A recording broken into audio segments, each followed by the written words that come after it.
Awasthi classes में आप सभी का स्वागत है। मैं आरपी अवस्थी आप सभी विद्यार्थियों को नमस्कार करता हूं। तो भारतीय संविधान में कल आपने पढ़ा था नियंत्रक एवं महालेखा परीक्षक और अटॉर्नी जनरल यानी महान्यायवादी। तो इस तरह से ये दोनों टॉपिक आपने पढ़े थे पूर्व के लेक्चर में। आज हम पढ़ेंगे भारतीय संविधान में राष्ट्रीय विकास परिषद यानी national development authority national development council. तो आइए पढ़ते हैं एनडीसी यानी नेशनल डेवलपमेंट काउंसिल यानी कि राष्ट्रीय विकास परिषद। तो हमारा विषय है भारतीय संविधान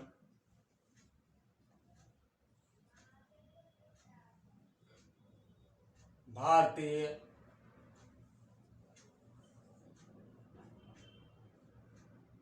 संविधान इंडियन कॉन्स्टिट्यूशन।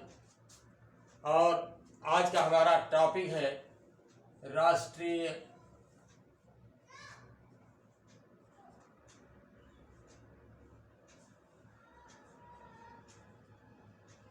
विकास परिषद। ठीक है, नेशनल डेवलपमेंट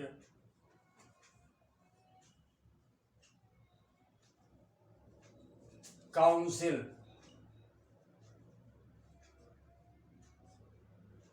जिसे हम कह सकते हैं शॉर्ट में एनडीसी। ओके, तो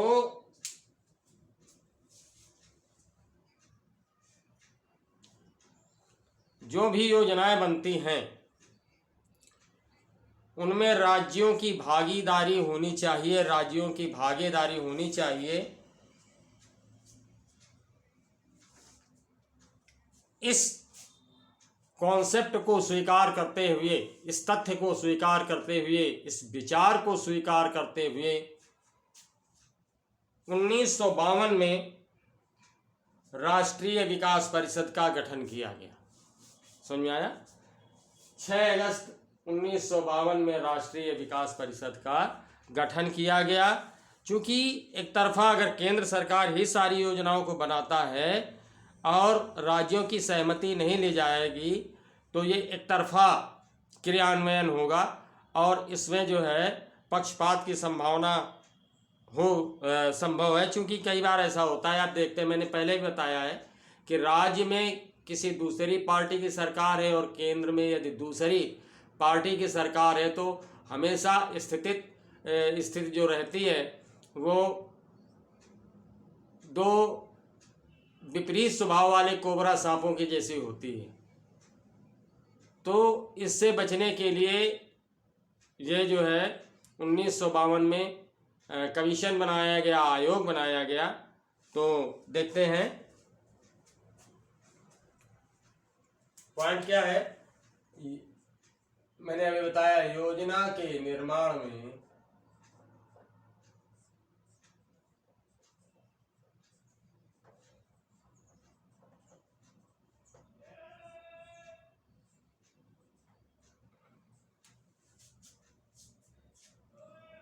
जब कोई प्लानिंग की जाती है, ठीक है, तो योजना के निर्माण में राज्यों की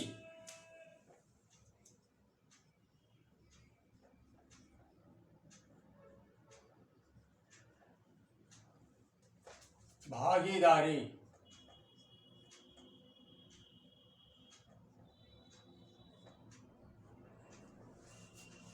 ठीक है, राज्यों की भागीदारी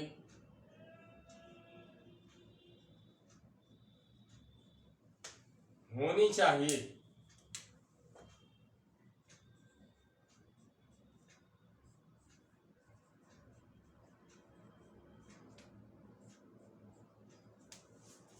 राज्यों की भागीदारी होनी चाहिए इस विचार को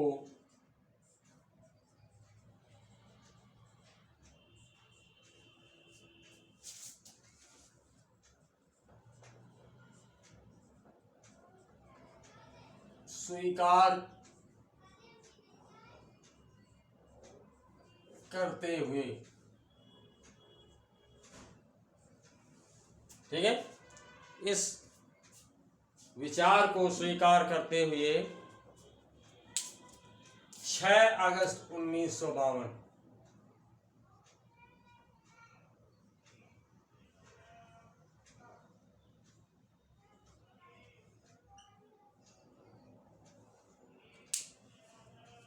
में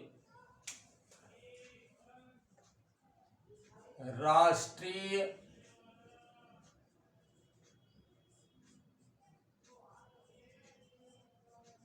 विकास परिषद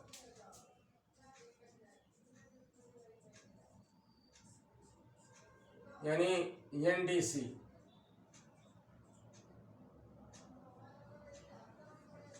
नेशनल डेवलपमेंट काउंसिल गठित की गई।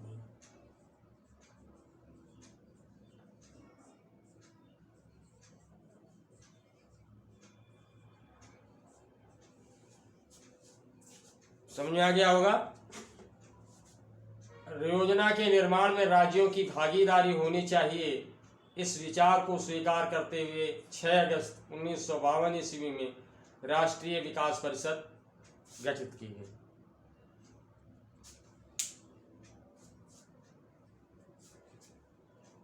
तो अब इसमें जो मेंबरान कौन कौन से होते हैं, मेंबर कौन कौन से होते हैं, तो भारतीय संघ के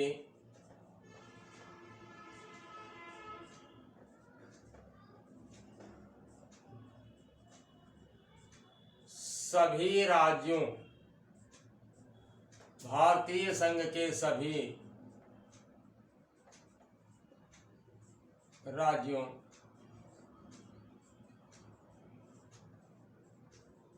के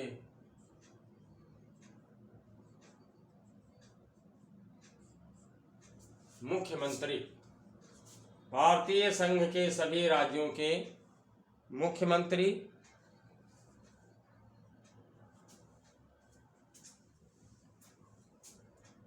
एवं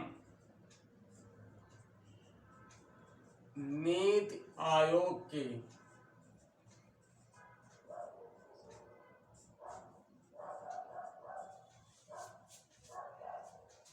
सभी सदस्य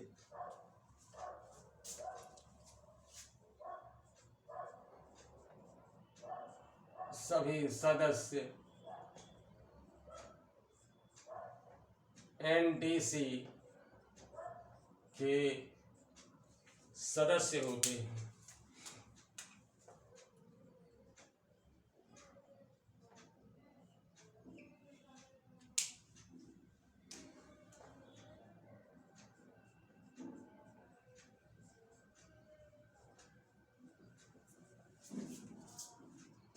समझ में आ गई होगी बात। अब ये बात हो गई हमारे एनडीसी की यानी राष्ट्रीय विकास परिषद की। अब हम पढ़ेंगे वित्त आयोग, चर्चा करेंगे वित्त आयोग की यानी फाइनेंस कमीशन।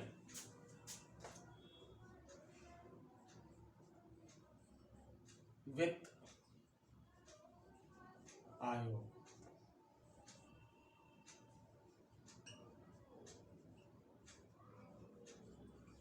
फाइनेंस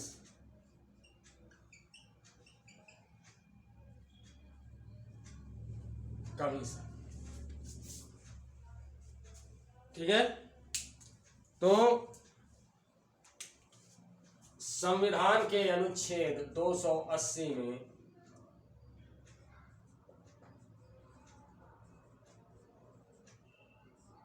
संविधान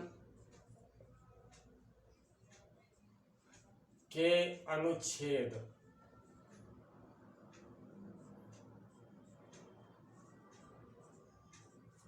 280 में वित्त आयोग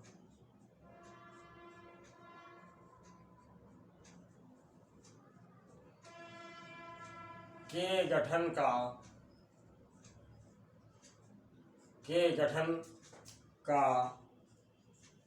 प्रावधान है या किया गया है। सवाल पूछा जाता है कि संविधान के किस अनुच्छेद में वित्त आयोग के गठन का प्रावधान किया गया है या वित्त आयोग गठित किया गया है। ठीक है, तो हमारा उत्तर है 280। 4 ऑप्शन दिए जाएंगे, उत्तर होगा हमारा अनुच्छेद 280। अब वित्त आयोग के गठन का अधिकार किसको है? वित्त आयोग के गठन का अधिकार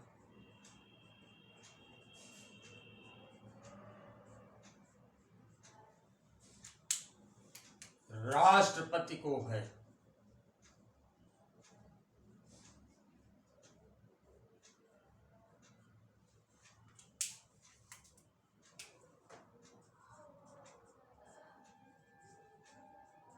यानी फाइनेंस कमीशन के गठन का जो अधिकार है वो राष्ट्रपति महोदय को है, महामहिम राष्ट्रपति को है। और इसमें जो है एक अध्यक्ष और 4 जो है सदस्य होते हैं। ठीक है, तो वित्त आयोग में राष्ट्रपति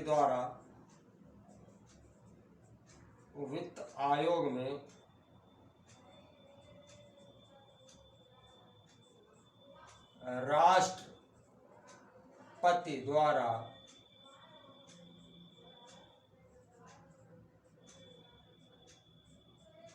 एक अध्यक्ष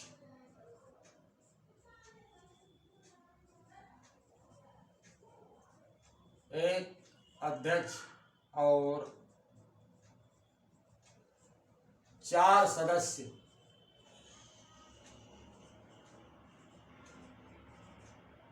सदस्य नियुक्त किए जाते हैं।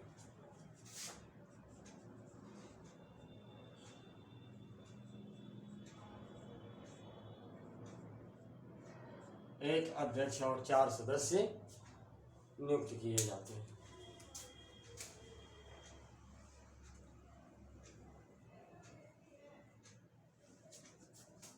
समझाइएगा। अगला पॉइंट है, अगली बात क्या है?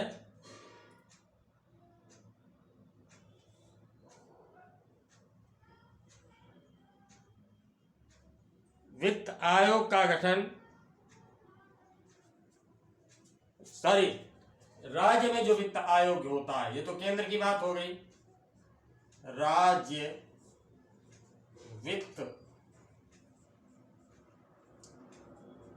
आयोग का गठन राज्य वित्त आयोग है। बात समझ आई? राज्य वित्त आयोग का गठन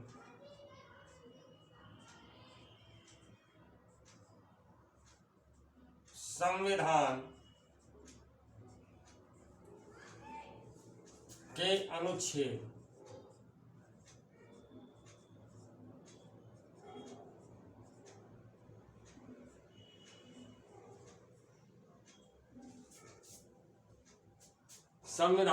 अनुच्छेद 243 ब्रैकेट 1 243 243 ब्रैकेट 1 के अंतर्गत किया जाता है या के द्वारा किया जाता है, के द्वारा किया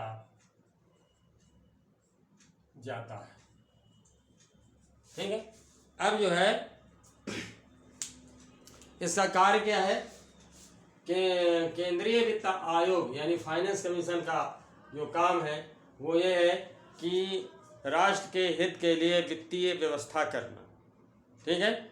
और जो राज्य वित्त आयोग है इसका कार्य है राज्य के लिए वित्तीय व्यवस्था करना, यानी इकोनॉमिकल जो फैसिलिटीज हैं उनको अवेलेबल कराना। ओके, तो अब तक जो है कुल 14 आयोग हो चुके हैं, लगभग 5 वर्ष के लिए इसका काल होता है, ठीक है। अब इस समय हमारा जो है 15वां वित्त आयोग चल रहा है जिसके अध्यक्ष EN.K. सिंह हैं। तो हम देखते हैं कि कब से बना और कौन कौन से इसके अध्यक्ष हुए, ये पूछा जाता है परीक्षाओं में। तो आइए देख लेते हैं, एक नोट कर लीजिए इसे। अब एक हम टेबल बनाएंगे।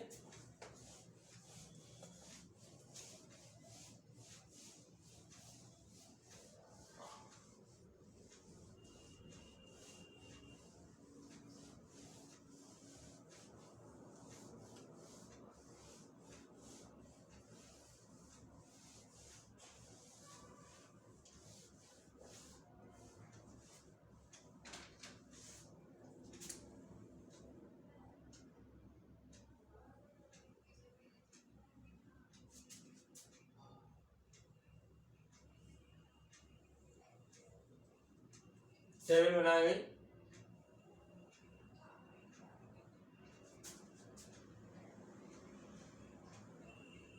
और टेबल में हम देखेंगे कि कब से कब तक जो है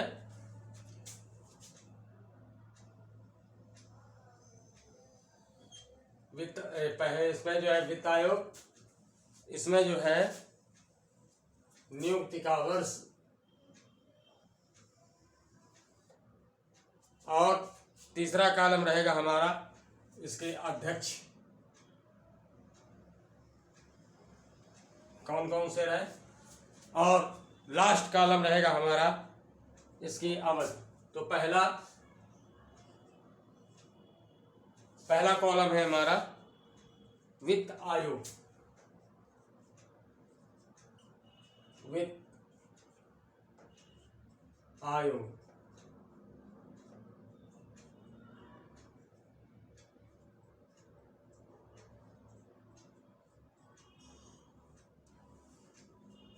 दूसरा कॉलम है जो हमारा नियुक्ति का वर्ष, आयोग की नियुक्ति किस वर्ष में की गई, नियुक्ति का वर्ष।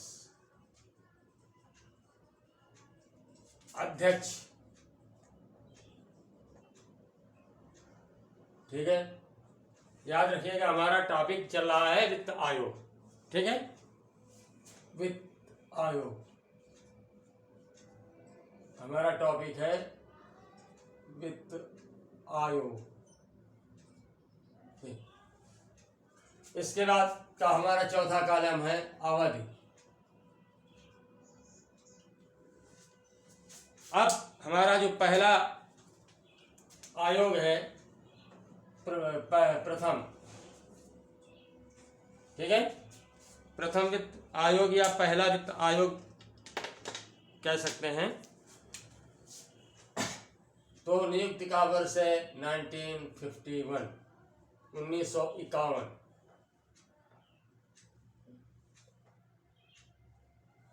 और इसके जो अध्यक्ष थे केसी नियोगी,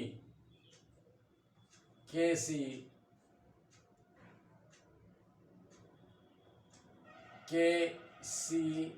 नियोगी।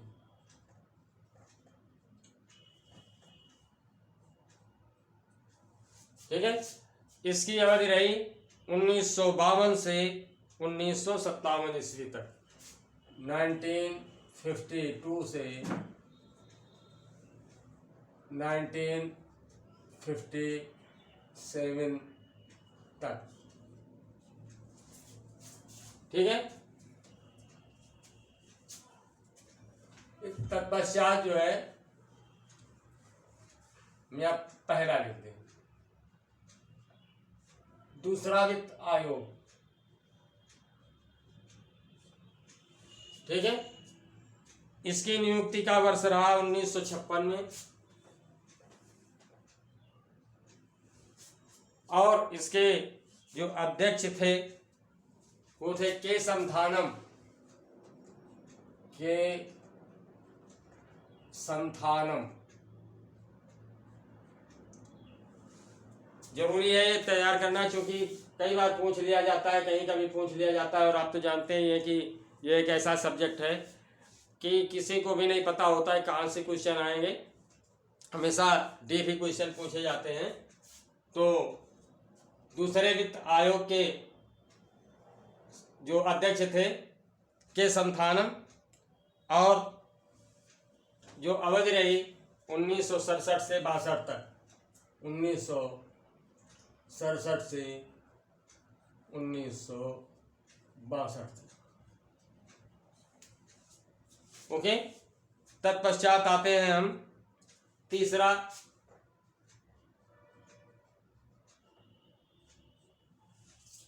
तीसरा वित्त आयोग, इसकी नियुक्ति हुई 1960 में।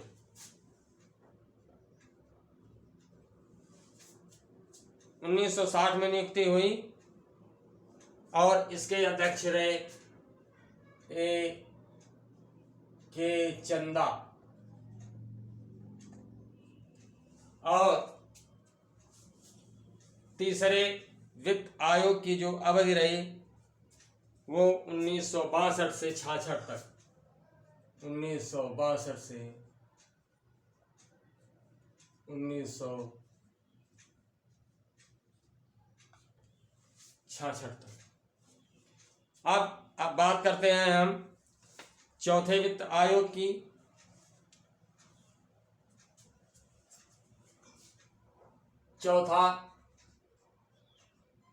चौथे वित्त आयोग की नियुक्ति का वर्ष रहा 1964, 1964, और इसके अध्यक्ष रहे doctor P.V. Mannar.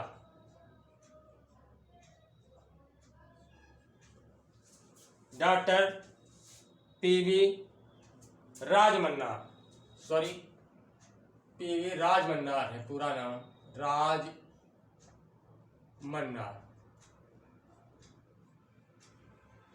P.V. Rajamannar. Okay, और इस आयोग की अवधि जो रही 1966 से 1969, 1966 to 1969 तक। अब आते हैं पांचवा वित्त आयोग।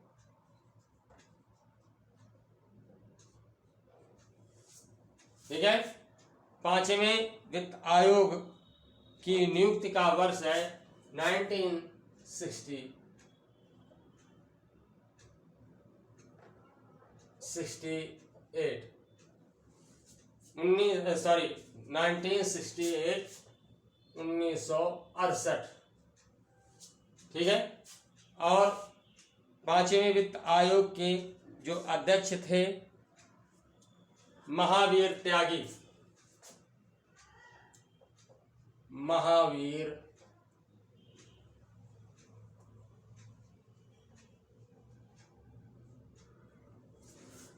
त्यागी। इस कमीशन की जो अवधि रही 1969 से 1979।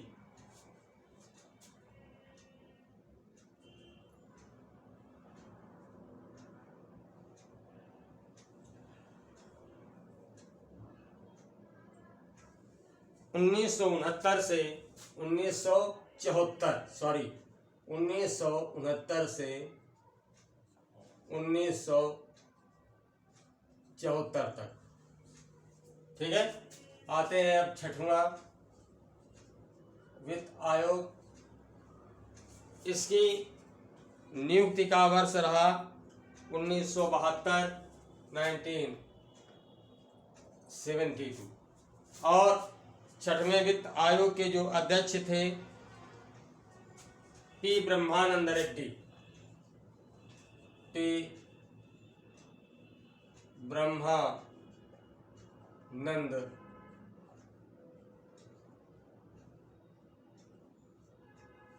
रेड्डी। और इस आयोग का जो अवधि रही, पीरियड रहा, वो रहा 1974 से 1979, 1974 से 1979। सातवां वित्त आयोग, ठीक है, सातवां वित्त आयोग जो है गठित, इसके नियुक्ति का वर्ष रहा 1977। 5 वर्ष में देख रहे हैं अभी तक आप। 1977 जेपी शेलट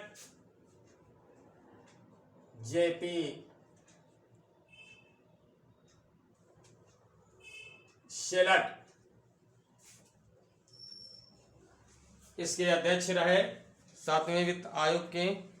और 1979 से 1984 तक की अवधि रही, 1984 तक की अवधि रही इस सातवें वित्त आयोग की। अब बात करेंगे आठवें वित्त आयोग की। इसका नियुक्ति का वर्ष 1982, 1982। Y V Chauhan,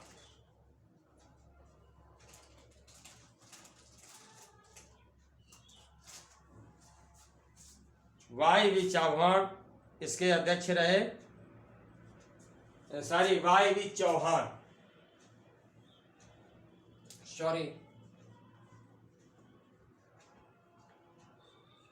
Y V Chauhan इसके अध्यक्ष रहे। और इसकी जो अवधि रही 1985 से 1979।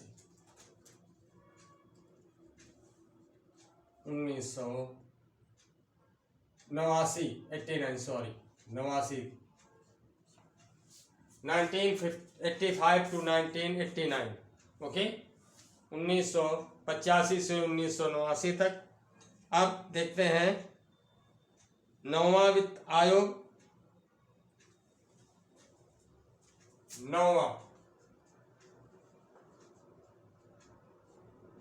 1987 इसकी नियुक्ति का वर्ष है। और NKP साल्वे,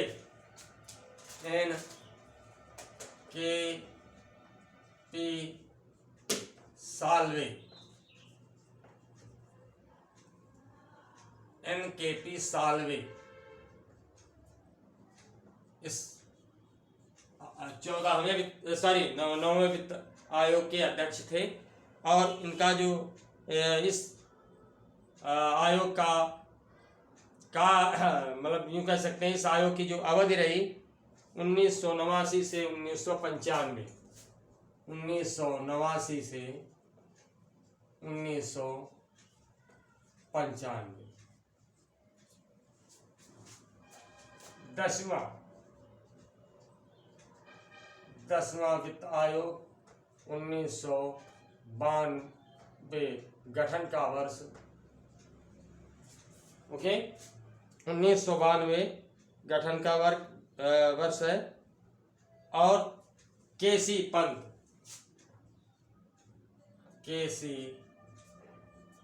पंत इसके अध्यक्ष रहे। 1995 से 2000 तक, मिलेनियम ईयर तक ये अध्यक्ष रहे। बात करेंगे 11वां 1997 नियुक्ति का वर्ष,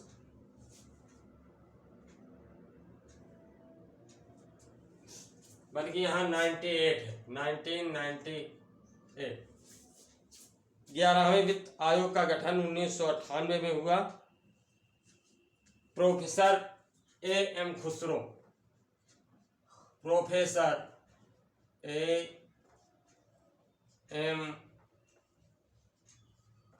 खुसरो, प्रोफेसर A.M.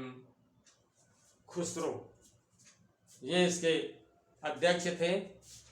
और वर्ष 2000 से 2005 तक की अवधि रही। 2000 से 2005 तक की अवधि रही 11वें वित्त आयोग की। अब हम देखते हैं 12वां वित्त आयोग।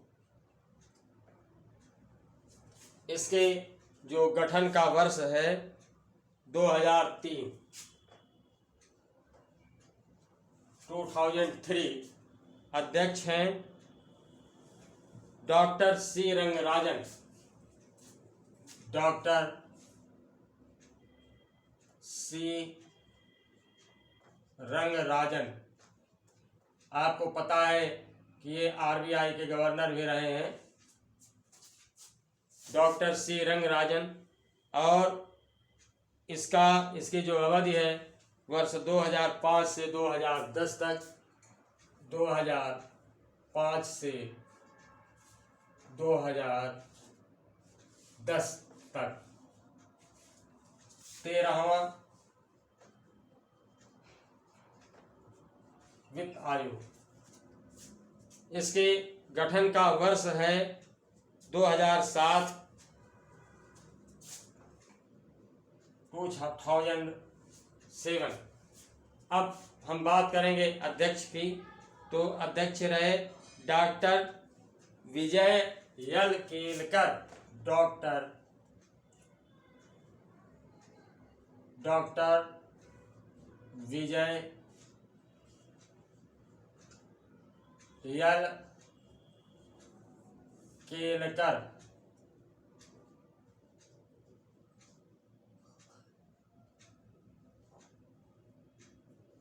केलकर।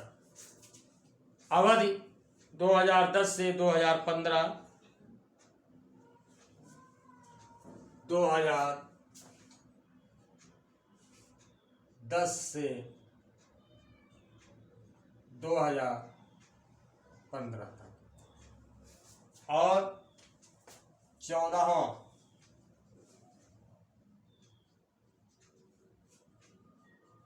14वां वित्त आयोग, इसके गठन का वर्ष रहा 2013।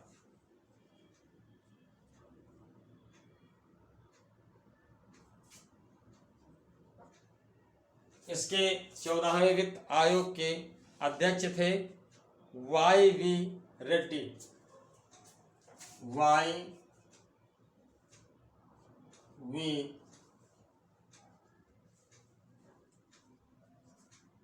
रेड्डी। इस आयोग की अवधि रही 2015 से 2020 तक। और वर्तमान में हमारा चल रहा है 15वां। इस समय 15वां वित्त आयोग चल रहा है। गठन का वर्ष है 2018। अध्यक्ष हैं N.K.